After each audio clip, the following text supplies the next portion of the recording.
listening to The Authenticity Show, where you get to eavesdrop on great conversations about health, creativity, and the quest for excellence. Your hosts today are Oliver Altine and Lanzo Luconi. Our guest today is Daniel Rojas. Daniel Rojas is a Costa Rican composer and music producer based in Los Angeles, California.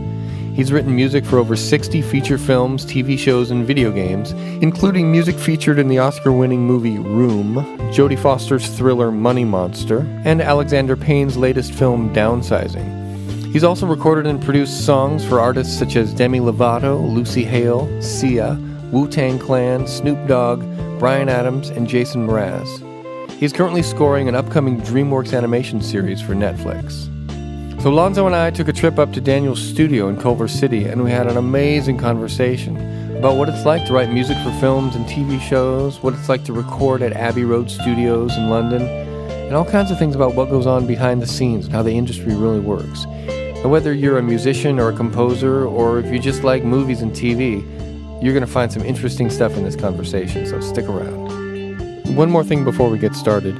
With the exception of the Authenticity Show theme song, which you're listening to right now, which happens at the beginning and the very end, all the music in this episode was composed by Daniel Rojas.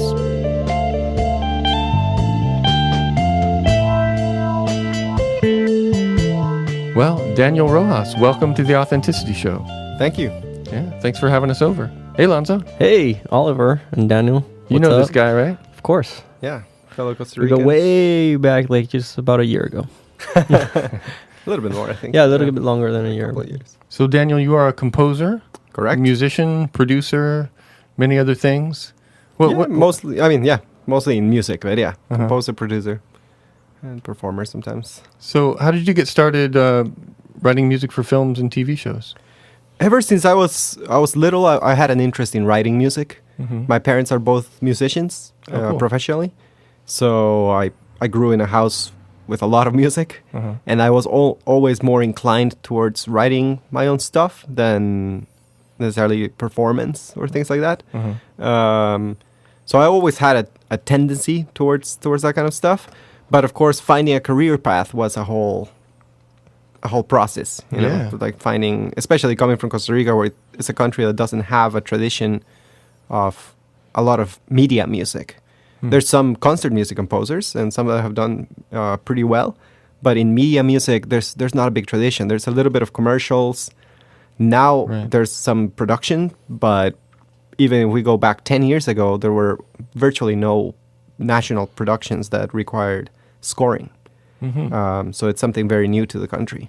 Interesting. Well, as a aspiring producer myself, I would love to pick your brain about this kind of stuff. Yeah, for sure. How did you... When was the first time you sold a piece of music or were hired to compose music? How did that happen for you? Yeah, that was actually my first year of college towards the end. That was the first time I ever had any kind of paid gig.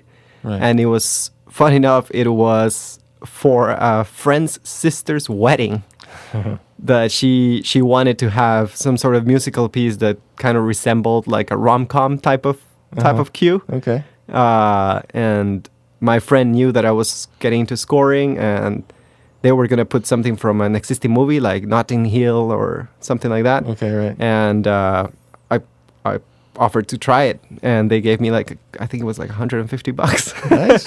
And I remember holding that check and being like, wow, I'm a paid composer. Right. That was it. That was freshman year. Yeah. And so if you break that down as far as the amount of money per hour, I'm sure it wasn't a great salary. Like $1 an hour or something. Yeah. Because, writing music and scoring, that's not something you can whip out in, 15 minutes. It takes a lot of time, especially if it's your first one, I imagine. For sure. Oh, yeah. And I took that so seriously. Sure. Which, it's in retrospect, it was the right thing to do. But, that was a gig at the time. So I did rewrites, changed stuff. Right. And this was in Costa Rica? No, this was here in the U.S. Okay, cool. Yeah. No, in Costa Rica, before I moved to the U.S., I was never really paid for music. I mean, I did some shows and things like that, but not as a composer.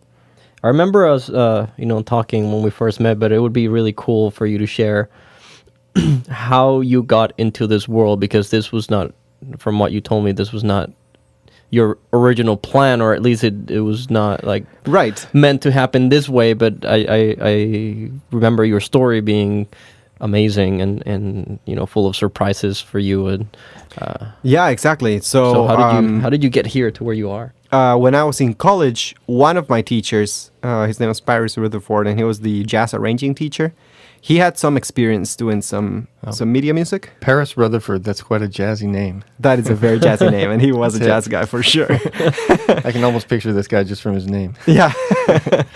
Yeah. So he had written some music for like news networks and things like that. And I remember talking to him quite a bit about how to get started. And he insisted many times that he thought LA was the right place. Mm-hmm. So even then, I think it was sophomore year of college. I already had this idea that eventually I should come to LA, but I didn't know anyone here at all. So all my connections, well, my few connections were either in Texas, where I was in college, or in New York, because a lot of people from my university moved to New York afterwards. But I had nearly no connections on the West Coast. But through the years in college, I ended up playing with Demi Lovato, who was a pop singer. Okay, yeah, sure. And because she's from Dallas. Mm-hmm. And the band, some of the other members lived in LA. So that was kind of my first connection into some professional musicians in Los Angeles. So while I was in college on my third year, I came here during the summer and spent several weeks here. A family friend that lived in Los Angeles let me couch surf. And I started emailing a ton of studios and things like that to try to get some connections. And then through the fellow musicians from Demi Lovato, I was able to get into some rehearsals and things like that. Right. And that was how I started meeting some composers and assistants and people that would work either like engineers and things like that. I remember I went to a couple of rehearsals at the Musicians Union right here in LA. And I met a couple assistant engineers that would tell me like, oh, I oftentimes work with this composer, with that composer. And eventually I met a guy, Kyle, who used to work at Hans Zimmer's studio. Okay. And I was able to visit the studio there. Nice. And eventually I started meeting a lot of people in that circle. Right. So LA was definitely the place to be then. Because you meeting Absolutely. people was networking, and that was how it happened. That really is how it happened. Yeah. So at this time, you said you were also performing, right? You said you played with Demi Lovato, and I'm sure other people. What kind of? Yeah. So did you have your own band, or? Yes, I did. Well, I'd never had like a band here in the U.S. of my own, but I played all kinds of stuff. I would play like restaurant gigs, cafes. Right. I was a jazz musician, so I did a lot of like duo sets with singers or trios. You were a guitarist for hire, basically. Exactly. Yeah. Yes, and since I had a lot of pop tendency in a very traditional music school, I was one of the few people that would just play at cafes, play like cover songs and things like that. Because at the time, a lot of the people in my school, kind of looked down on that stuff, but I always really liked it. So, yeah, I was doing a lot of that. Always very inclined towards more pop music than the jazz that I was doing mostly for the academic purposes. Right. Yeah, it is so foreign for academic musicians. Like just the whole concept of just pop music, like playing pop music is like, oh, that's just that's too simple. That's the easy stuff, That's that we don't engage in that very often unless it's just for fun. They think it's easy, but then they can't do it. It's absolutely, it really is. Well, it requires a certain, like feel to it. Yeah. That you have to get used to. You gotta get close to. Yeah, for sure. Yeah, I remember in North Texas even a couple times for recitals, I arranged my own versions of pop songs in a jazzy way, and I would spend hours doing like this fairly clever arrangements, and then they would dismiss it immediately. They would be like, "No, we're not gonna do that. You have to do Stella by Starlight." I was like, all right, like it was just very looked down upon. Oh, that's too bad. I mean, originally that's what jazz was, right? Popular songs of the day. And Absolutely. I still think it should be, but it's kind of, there's a little disconnect there sometimes. Yeah. Tradition. Yeah. So Daniel, I'd like to listen to some of your orchestral film music if we could. you were telling me that you worked as an assistant to Klaus Badelt for a few years. Klaus Badelt being famous for writing the music for Pirates of the Caribbean and many other films. And as his assistant, you wrote this music for a film called 30 Degrees. And I was wondering if you could set the scene for us. Can you tell us what's happening in the movie here so we can kind of get a feel for it before we listen to the music? Yeah, for sure. So the film, it was a French movie about this very successful lawyer in Paris who was actually born in Martinique, which is one of the French colonies in the Caribbean. And he becomes an extremely successful and wealthy lawyer and decides to go home to visit his mom, his biological mother. Basically, it's a story about kind of finding your roots, because the movie starts with him being a lawyer in Paris who's very detached from his roots and doesn't even want to ever talk about it. He's very angry with his family for abandoning him. He feels like he was kind of thrown into Paris. As the movie progresses, you realize his family made a giant effort to send him to Paris, to the point that his brothers and everything were saving and helping him out, and he never realized that when he was a child, that it was the reason why he was in Paris was actually because his whole family in Martinique did amazing efforts to give him a better life. And he didn't realize that until he was an adult, and he goes back home and sees his family, and he realizes that everybody has his pictures and everybody like looks up to him, and so it's a kind of like an immigrant story with a lot of heart. Right. So this cue is his return when he gets to Martinique and when he sees his mother for the first time after like 20 years. Wow. So it's called Arrival, Family Arrival. Family Arrival from the film 30 Degrees. Let's give it a listen.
So, wow, beautiful, yearning feelings going on in there. So when you compose music like this, you're thinking about the story?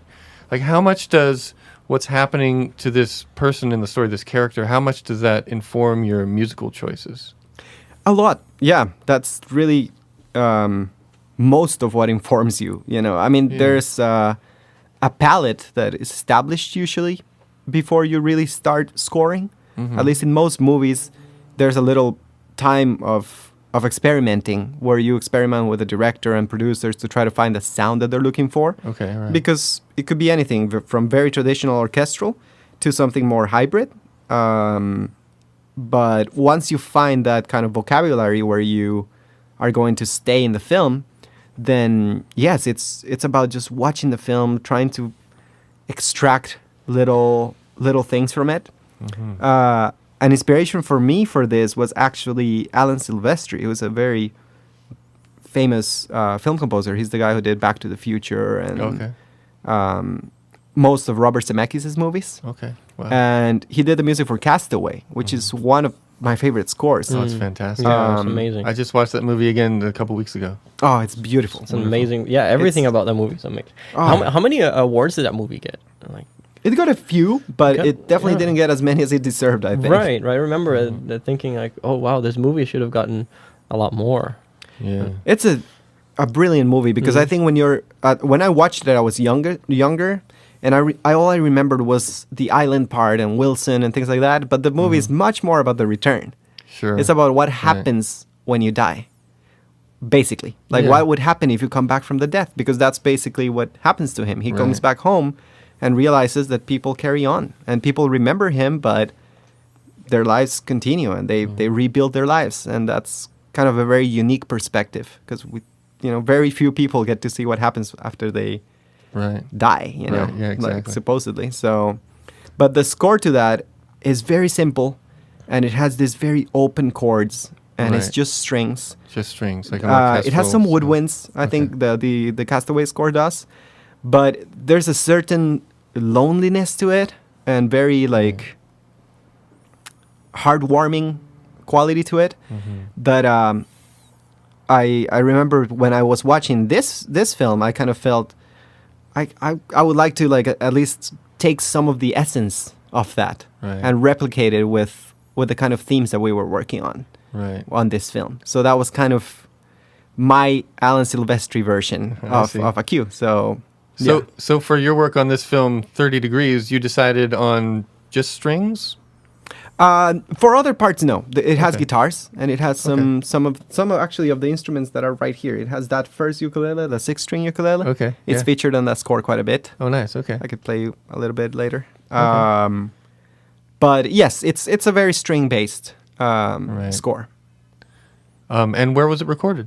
It was recorded at Abbey Road Studios in London with a 30-piece orchestra. That must have been nice. Yeah, it was actually one of my first times there, and it was absolutely life-changing experience to see your music played by those stellar musicians in such a historic hall. So I always wonder. I feel like anybody who watches movies, especially if they're musicians, wonders about how all these things happen. So you write the music, and did you hire the musicians yourself, or you just gave the music to the director of the film, or like how does that whole thing happen? No. Usually there's it depends too on the budget of the film. Yeah. Larger budget movies would normally have a music department on the studio that would take care of most of the logistics of recording. And it also depends on the type of deal, because sometimes you get what it's called a package deal. And on a package deal, a composer gets a fee, and then from that fee, we are responsible for the recording. So in that case, Oh, I see. I would have to book the orchestra or an assistant or something like that, but it would be Right. from my side. And then bigger Interesting. movies in general have a creative fee and a production fee. And the Okay. production fee is managed by the production studio. So the studio is the one that hires the musicians and the film. And the orchestra and studio and things like that. So when you go to London at Abbey Road Studio as the composer, do you have a role there? Or are you just sitting back and watching, or are you like conducting or like helping out, or what do you do when you're there?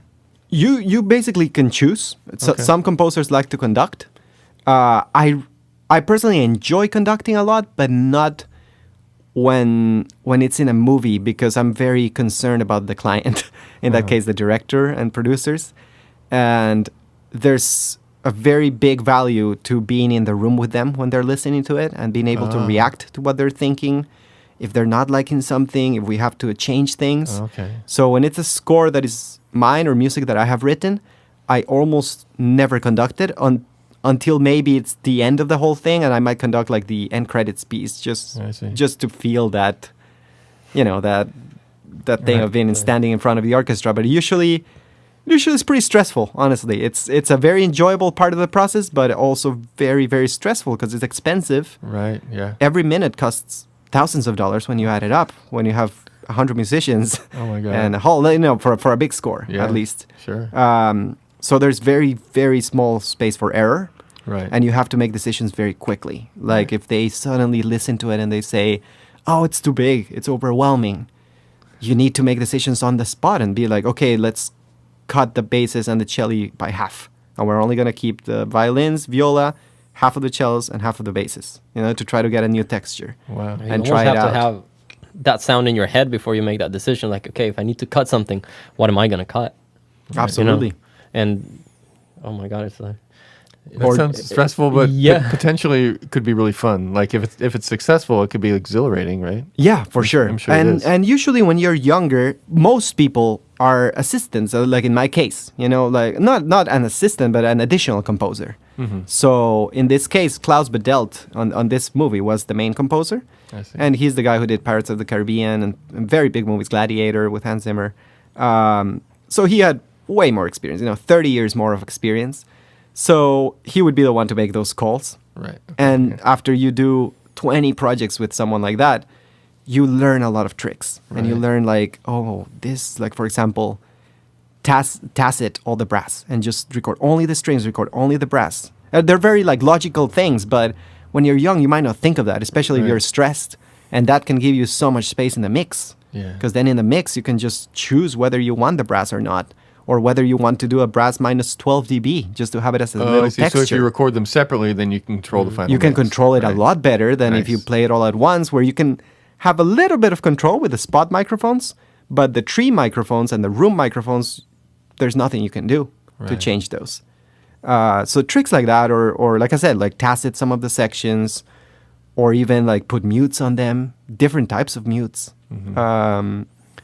All those little things, or I mean, sometimes you would change the chord. Maybe instead of change the inversion, same chord but a different inversion, just kind of switch them up, move the violins up an octave, and Sure. put the violas in the middle, things like that. That I, being behind the scenes and kind of seeing how those guys work, and not just the composer but also orchestrators. A lot of times you would have one or two very experienced orchestrators.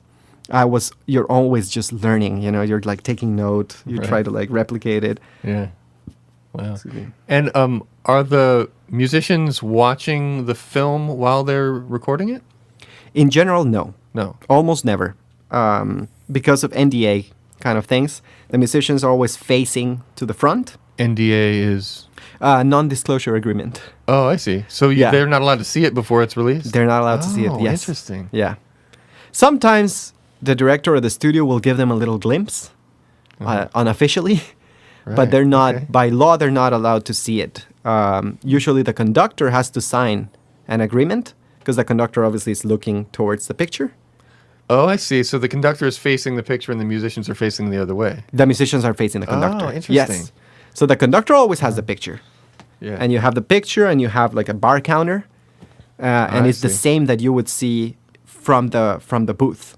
So everyone in the booth will be seeing the movie too.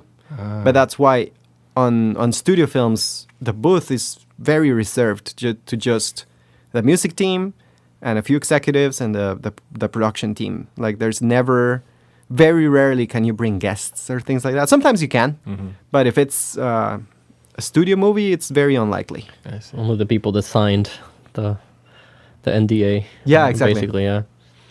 Wow, it's fascinating. Yeah, I didn't realize that they would do it with the picture. Because very often when you talk about like an orchestra performing or something, is usually they just have the music in front of them, and then the conductor is just giving them the cues or cues, whatever, yeah. and then that's it. You don't really need it. But I guess if you want to capture also some of the character of that particular scene or something, it's important that at least one of them knows what's going on.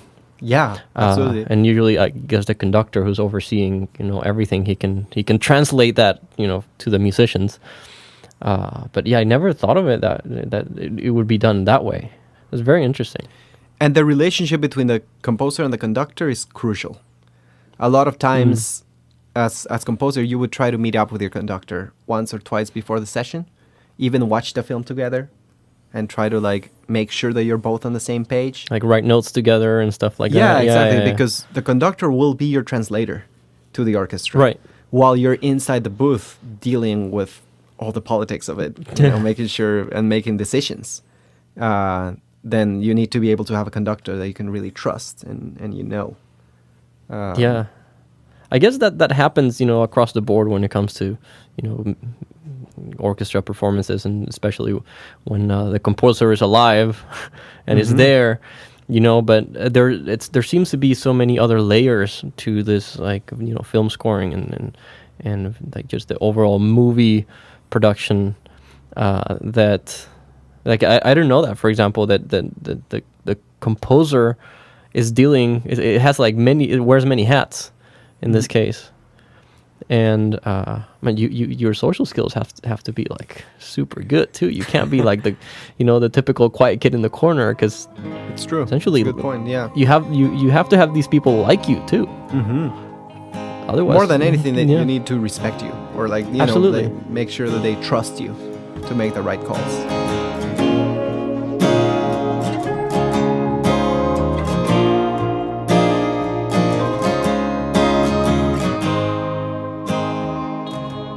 So we're wondering about the creative process of this. You talked a little bit about, you getting the visuals first, but you get them like without any sound. Sometimes there may be some sound effects and stuff like that, but there's no like music. There's mostly no background and everything.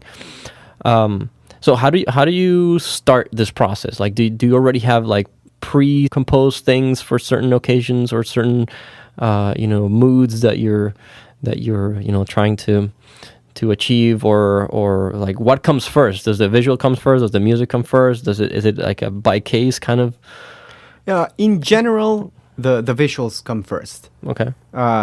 If it's a feature film, like a live action type of film, usually you get a rough cut, where it's with temporary sound and temporary effects and everything. So it's a very raw looking cut. Oftentimes the editing is not finished. A lot of times when we jump in, the editing is still being finessed. It's ideal when you start with a final cut, with a lock cut, because then you know that all the timings are going to stay. But that rarely happens. In the film industry, everything is always in a rush. So a lot of times they have to trigger you before they lock the cut.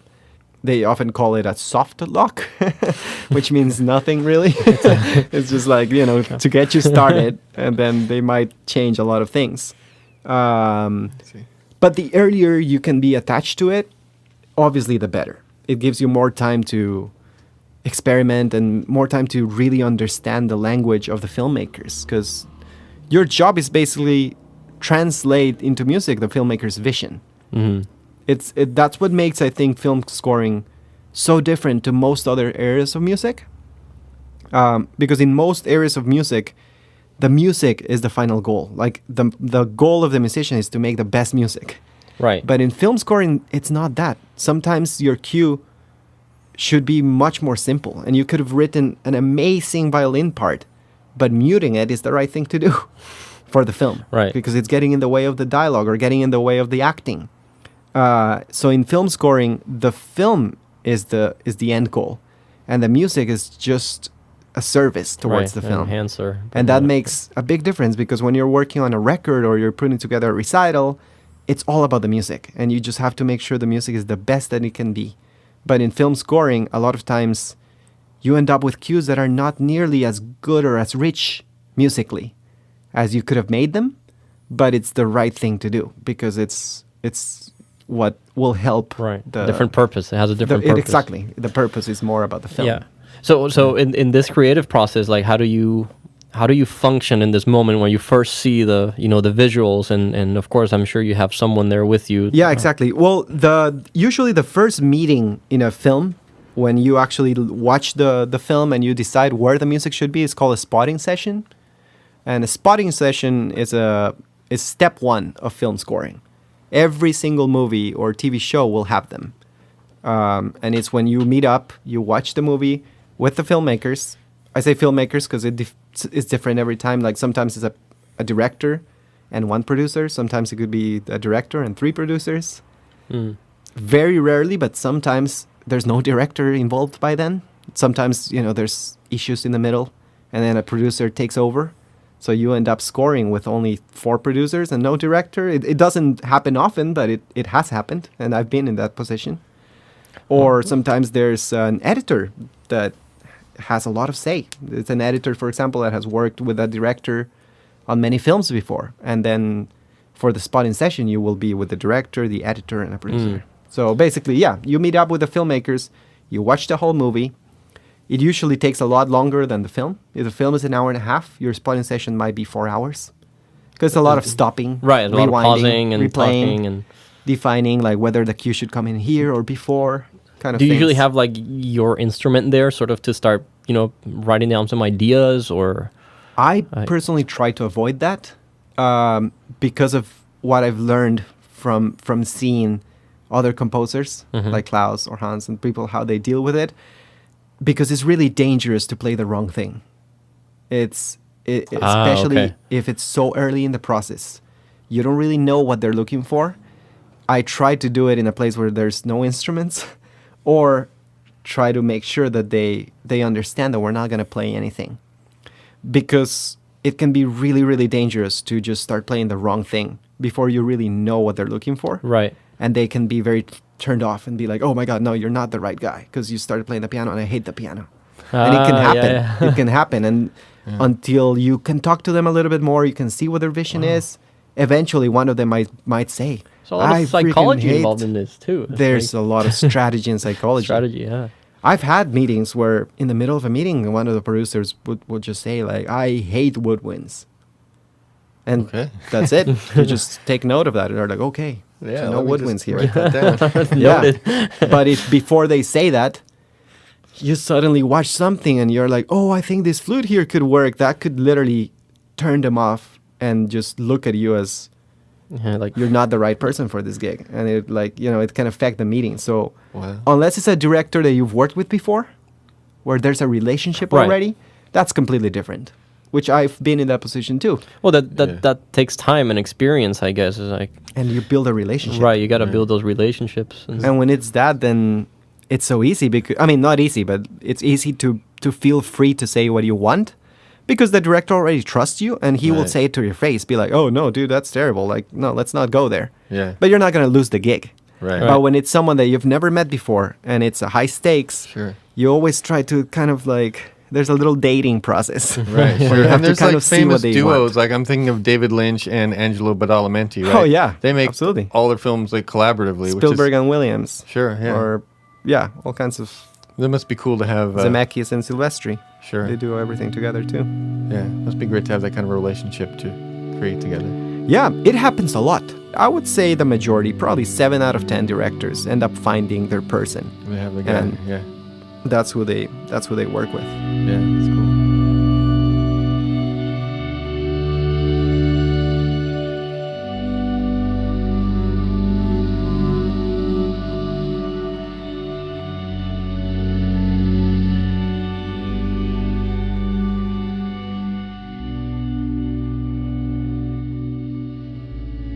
So how is scoring music for a motion picture different than writing music for a TV show or a news program Yeah, that's a very good question. or a commercial? Yeah. They're all different. All the ones that you mentioned. So let's start with commercial, for example, to try to get it away. Commercial tends to be a very common first step for composers because there's many of them. They usually have a budget because it comes from corporate money, not from creative money. And it's a first stepping stone for a lot of composers that end up doing films and TV. Most of us have worked on commercials. Commercials, I think, are much closer to songs in a way. Not because they need words. That's more of a jingle. A lot of commercials don't. Most commercials nowadays are not jingles. Jingles are kind of gone. Right. But when I say it's more like a song, is you're trying to sell something. So the music is a little bit more out there. It's in your face. It's not so underscorey. Like in commercials, you will rarely hear people be like, "Oh no, I just want it to be in the background." It's mostly like, "Sell this," Right. You know, like do something catchy, something that Yeah. will grab your ear. So 'Cause if it's it a lot doesn't grab about you, people are going to turn it off, exactly. right? You got like 5 seconds before they hit the mute button. Exactly. So it needs to be catchy, it needs to be upbeat, it needs to be fun. So in that way, I think it's a lot more similar to songs. But you do get experience with syncing, you know, like syncing things to picture, finding cuts that work with the visuals, finding pacing that works with visuals. So that, I think, is a good school for film scoring. The music writing itself is quite different to film. Like very rarely would a film ever want the kind of out there boom Right. that a commercial usually once. When the commercial is music is usually much shorter because the commercials themselves 30 are seconds, 20 seconds, like yeah. less than 30 seconds. Most of them, like Yeah. anything more than 30 seconds is probably too much, right? Yeah. And they're very hooky, usually. Right. So you got to get to the punchline right away, musically speaking. Yeah, It's like, yeah. And a lot of times is that, like, you have the whistles and the snaps and things like that, like to just keep people upbeat and happy. Then a middle ground between commercials and films, I would say it's trailers, because trailers are commercials for films. Oh, okay. And it's kind of in the middle in that sense, because there's usually a little bit more scoring. Trailers are usually longer too. They're 1 minute to 2 minutes long, Right. or sometimes 2.5 minutes. And there's usually areas where you have to be a little bit more subdued. And then there's a ramp up, and at the end with the title cards, usually there's a bam that is much more like a commercial. Right. So that's kind of in the middle.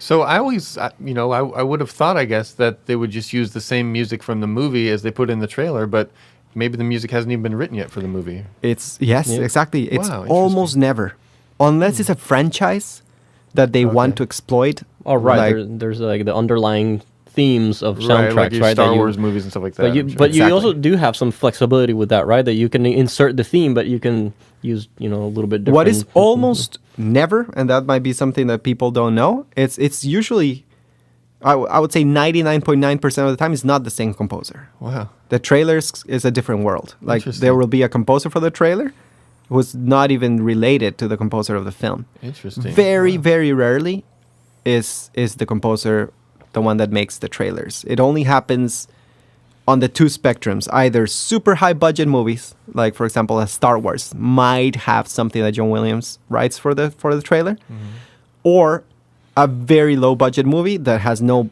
budget for trailers. The that ends up composer is just, also the just the one director, guy. and Yeah, it's also exactly. the musician, and it's playing every cue and it's also everything. recording, and it's Which also happens, writing and the it's also script. doing the sound effects and everything. So those two spectrums. But on a regular movie, like a middle of the road movie, it's a different department, and you're dealing with different departments too. You never meet the music department. You meet the advertisement department. So you work with the marketing department of a film studio. Like, for example, Universal Studios marketing department. They will deal with the trailers. And it's a whole different set of people. And then the Universal Studios music department will be dealing with the score, but you never meet them if you're doing the trailers. When it's a franchise, a lot of times you will have to use the franchise sound. So if it's Harry Potter or something like that, then you have to do the theme. But it's still not the composer, the one doing it. It's a different composer that just kind of adapts that theme into something else. Very interesting. So I'm looking at your website here. It is nimblemusic.com. That's like my library company. Oh, okay. But yes, that's and then your other company is 506? correct. Yeah. What- That's the one that is my own. Where does 506 come from? 506 is actually the calling code for Costa Rica, our home, Lanzo Yeah. and I's Oh, home. okay. So when you call like 310, Nice. or 323, Right. Yeah. 506 is our country code. Ah, so see? Very cool. yeah, That's it's just every time I would call home for anything, I would always start with plus 506. So Right. then that was a little cool. ode to home. That's good to know. But I'm seeing you've written music for so many different TV shows. I'm seeing this show called True Nightmares, and there's a show called Wheeler Dealers, and I see that you wrote music for Vice News, which is a great news program, by the way. I love that Yeah, show. I love that too. Yes, I have. All of those that you're mentioning, well, except True Nightmares, have actually been library shows, which work a little bit differently. They're not scored. They usually commission you to do a certain amount of tracks, and then the editors or music editors would cut them in. So I don't really have a say on what ends up being in the show or where things are used. So you just supply them with the raw materials, and then they use it however they want. Exactly. So they'll commission you 100 tracks, for example, which it's usually large numbers. Wow. 100 or 150 tracks. And it's divided. They want 20 action tracks, 20 emotional tracks, 20 things like wow. that. And then you do that. So most of those shows have been that. True Nightmares was like half and half. Okay. We provided them with, I think, 50 or 60 tracks. And then there was a little bit of scoring. So they would basically cut it in, and some scenes that weren't working, there was a little budget that they had to have it bounce back to us. But those are different, a very different process than scoring. Those are not Right. scored. Those are Right. just like library. You just send them the audio file, and then that's it. You send the audio files, and you send stems, which is basically the multi-tracks. So you would send, for example, drums only, bass only, synths only, strings only. Oh, wow. So that the editors can cut around. And sometimes when you see the show, you're like, whoa! They use a stem from a different cue on top of your drums from a different cue. Like, they'll just pull it mix and match all over the place. It's very interesting. That is interesting. So they're called library tracks but you basically supply them with a library of sounds that they can use. Exactly. Yeah.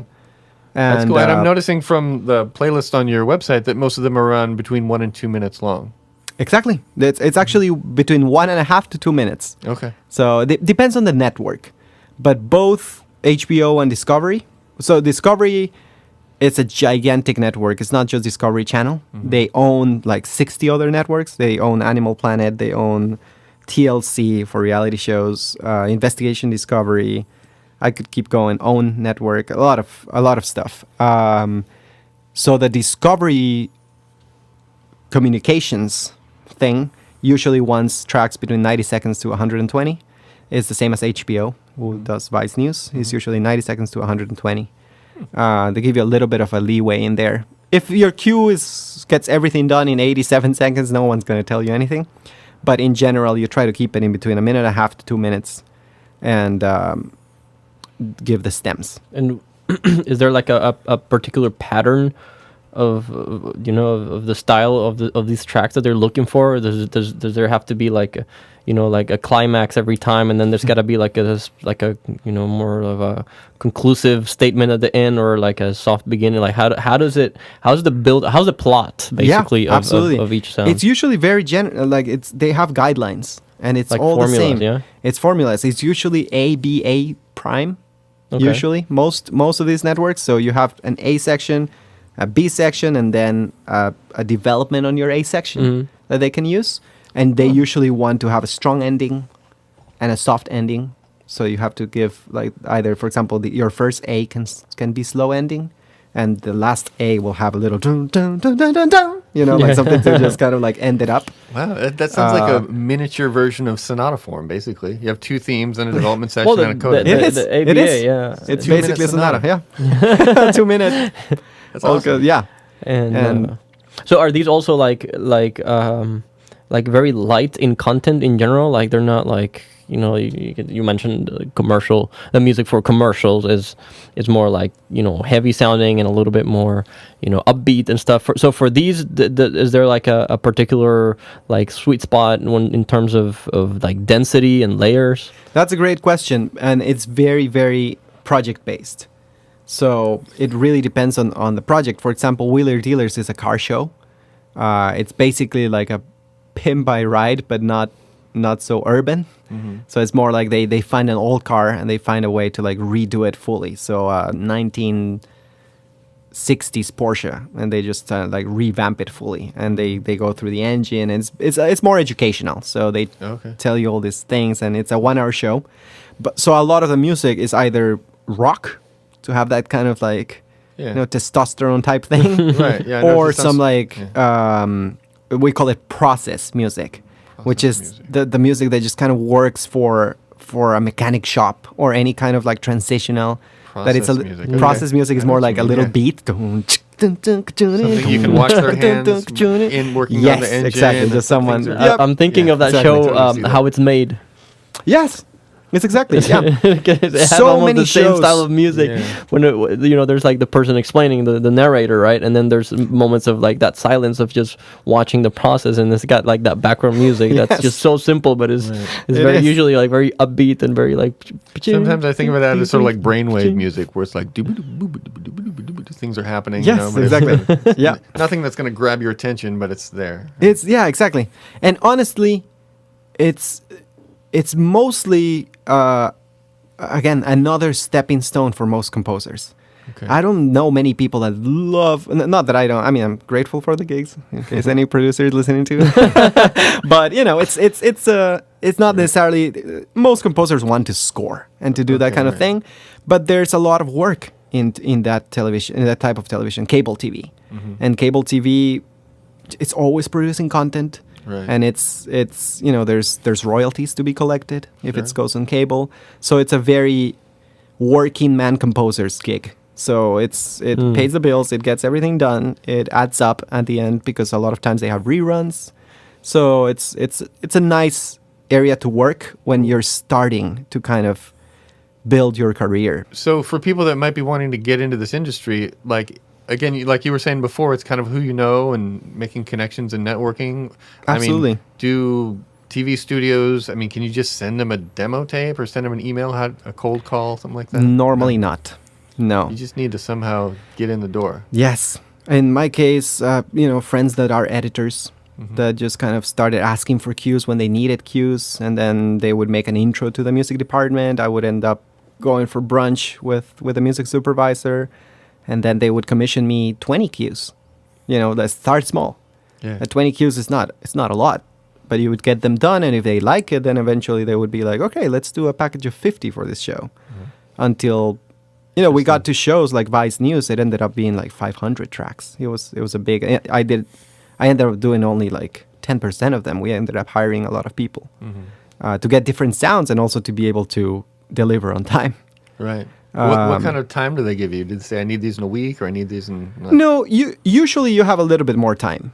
Usually, but the sooner you can get them the music, in this case, is usually the better because they are already editing. So the sooner you can send it, it's not like you wait until you have all 100 tracks. Right. Okay. You usually send every week. If you finish 7, you send those 7 until you reach your quota.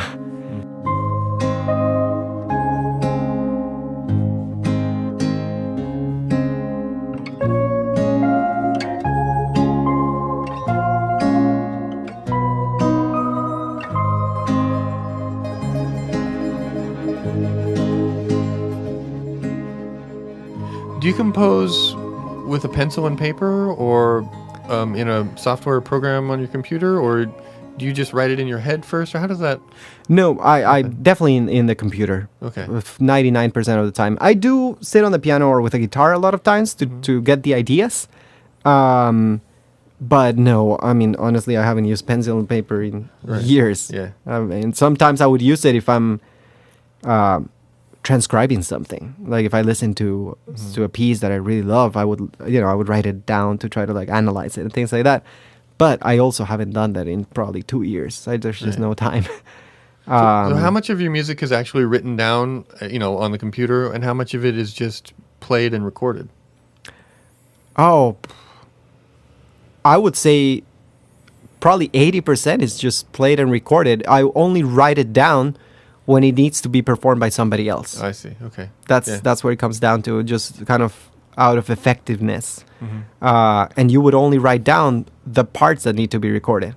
So if I'm doing a score and everything else I can do by myself except an oboe part, let's say it's like or let's say I'm going to do oboe and English horn and flute, but everything else is just me with samples or guitars and piano and things like that, then I would just write those 3 parts. It's not like I would generate a score for the whole thing. Right, because you're not going to publish like the score, probably. No. Yeah. I mean, once you get to a different level that you're doing major mainstream movies that people want to perform at schools and things like that, then yes, you would find a way to like write it all down and make it into a piece. But 90% of your work will end up just being for that project. It's actually very difficult to find scores for film scores.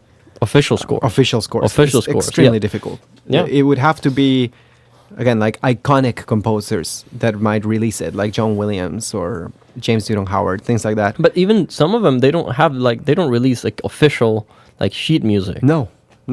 There's always some like arranger or someone else that transcribes it that has to get permission. Exactly. Right, and then they can take it to like a publisher, and then they can print out the scores and yeah, it's true. Stuff, for example, back to Klaus, who I worked with for a few years, he did Pirates of the Caribbean, which is very often performed in like high schools and things like that. Yeah, but it's not his version. I remember I went to Texas a few years ago because a friend of mine that I went to college with is an educator, and she has a youth orchestra.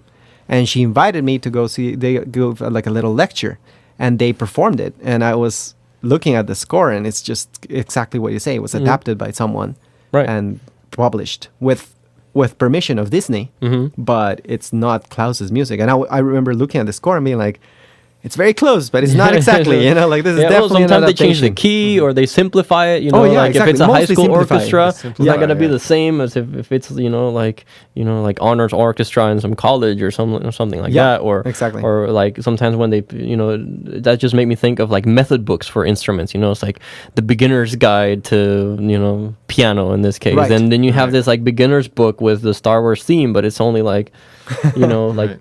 2 notes per measure and Right, exactly. stuff like that they still need permission, and they probably have to do it in an easier key and stuff like that. But I mean, I guess people also make a living out of this, and they don't even have to relate directly to the No, exactly. to That's a whole the different original world. composer. So back to your question, I have yet to release any of my music. Okay. I've never done it so far. I've written down tons of parts for all my projects, but I've never had a published score or a full score for something. It's usually, even the ones that I've recorded with orchestra might have a score with strings, brass, and things like that, but there's always so much electronics that even if you play it, it's not going to sound like the score, because all my percussion is in the computer, and all my synth basses and things like that, or doubles are in the computer too. So it would, if you were just to play the part, it would sound like a very empty version of my cue. I see.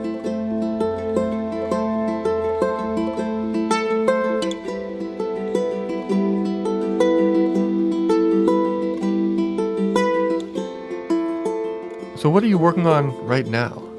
Well, right now my main gig is an animation show that I'm doing for Dreamworks, which is going to be on Netflix. So the backstory to how these shows are kind of happening now is that a couple years ago, Disney announced that they're going to start their own platform. It's going to be called Disney Plus. Okay, wow. It's like the Didn't know new that. Netflix. And they announced it, and I think it's coming soon. It's probably next year or 2020. Wow. It's just going to be an online streaming Online service? streaming for Disney. Wow. But that's going to be big because Disney, it owns Pixar, it owns Marvel, it owns, now it owns Fox. Oh, really? They bought it this year. So I think it hasn't been finalized, but by the time Disney Plus launches, it probably will have all of Fox's content too. Wow. Does that mean that they're going to big- remove their content from Netflix and Yes, other? absolutely. They're taking it out of That's going to everyone. be interesting. So, and that's obviously a big blow for Netflix Of in course. particular, because Netflix right now is the giant. Yeah. It has no competition. There's many others, Yeah. but like Hulu and things like that, but everybody has kind of found their own niche. No one is competing to Netflix necessarily, like directly. Amazon Prime has their own stuff, And HBO, of but course. Yeah, HBO has their own stuff too. Right. But Netflix is kind of like the only one that has an umbrella of all kinds of stuff. Hmm. So Okay, I see. Well, and I guess Disney is a huge contributor to their content too. gigantic. Yeah. Yeah. So, anyways, when this kind of happened, Netflix went to DreamWorks and they signed a giant deal. I don't remember what it is, but it's millions of development, because DreamWorks is the second biggest animation studio after Disney. So they've been creating a lot of original content for Netflix that will stay at Netflix. And some of it was existing IP from things that we all know, like Shrek, Madagascar, How to Train Your Dragon, like mainstream things that have been adapted into television. And some of it was original. Most famous one, there's one called Troll Hunters that Guillermo del Toro did. Yes, my children love that show. Oh, yeah, Yeah. exactly. That's a DreamWorks Netflix Yeah. original. There's one coming out this year, I think in December, that is called Three Below. Okay. Also from the same kind of agreement. And then there's my show, which is coming out soon, which hasn't been announced yet, so I can't talk about it fully, but Oh, okay. I'm allowed to say I'm working on it. So can you tell us the name of it? Not yet, Okay. but it'll be out eventually. Sounds exciting. But it's the Secret. next in. It's a DreamWorks show for Netflix. Classified as well, and original. information here. And is there a release date for it? I think they're aiming for about a year from now. So a Okay. year after Three Below.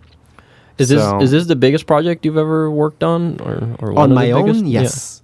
On my own is the biggest one. I've done a few films and some, like cable TV shows and things like that, but this is definitely a step up for me because this is actual score. Every single moment will be written to picture. And it's also a lot of songs, probably 20 something songs in the end. Wow. All original songs, because it's like an animated musical.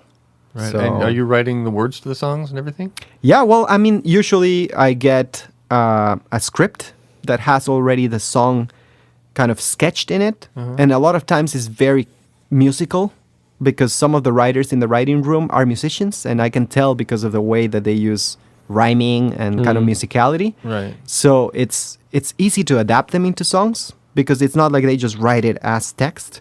They usually have some sort of musicality to it. Right. But yes, like you I can have see to the separation of verses and choruses and things like that, like the structure of the lyrics. Depends. Sometimes yes, sometimes less so. But basically, they send me the scripts. There'll be a song moment, and then I have to kind of extract that song moment and adapt it and make it into a song. So sometimes I have to like switch words or skip some parts, but make sure that the main story points come through, because all the songs serve a purpose. They're part of the story. Right. So, yeah. Wow. Sounds like a fun project. I'm loving it, honestly. And it's very different to anything I've ever done. I've done animation shorts, but I had never done a long form animation project. So how much very music, different. like how much like time of music are you writing, like all told for this? Oh, it's going to be probably between 600 and 700 minutes. Wow. It's a lot. Oh, wow. That is a shit ton of music. It is a lot of music, yeah. Is it the kind of thing where there's going to be music continually throughout the entire show, or are there parts without music? There are some parts without music, but it's very heavy. It's very music heavy. I mean, there's a ton of music. Usually in animation, it's like that. Right. Any animation show, you'll see that there's a few seconds without music, followed by a lot of music. Right. So, And are you going to be recording some orchestral stuff for this? yeah, most likely for this, yeah. Nice. But that will probably happen next year. Most of the recording will happen next year, except some of the songs where we have already recorded or we are recording now, because the songs are performed by the voice actors. And so usually when we get them in to do the voiceover, then we book a session to do the song at the same time, so that we can just get it all recorded, and then we'll deal with the music later. Nice. So the actors who do the speaking parts are the same ones who do the singing for the song? Yeah. Okay. Yeah, most of them have been cast, and they're actors that can sing well. Okay. Is that usually the case? On a show like this, I think it is. On a show that they know from beforehand that the characters are going to sing, they usually cast people, they cast actors that have a musical background. Usually more of type of like maybe theater or Broadway type of actors that can do both. Or just feature film actors that can sing pretty well. There's many. I mean, right, yeah. We see it all the time. Yeah, it's part of the package, right? Yeah, Act, exactly. sing, dance, the whole thing. Yeah, the whole thing. And so far, they've been great. I mean, there's some extremely talented actors that on this show that I'm blown away with how they can sing. Because initially you show up and you have no idea. Right. You're like, okay, can this person actually sing? But I've been blown away over and over. Because every time I go, I'm like, wow, these are pros. These guys can do it. Are there any actors that we would have heard of? There's a few, but I don't think I can say that, unfortunately, right now. Okay. But eventually, yes. Fair enough. It's all secrets. That's exciting.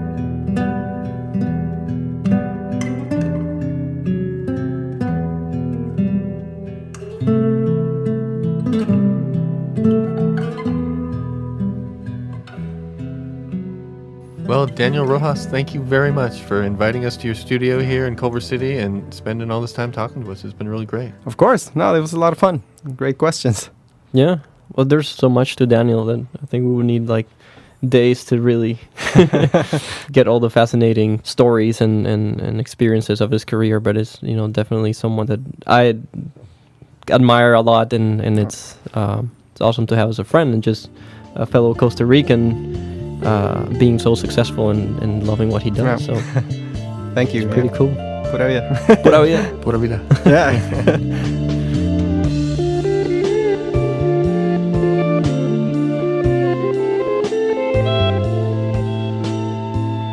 You've been listening to The Authenticity Show with your hosts, Oliver Altien and Lanzo Luconi.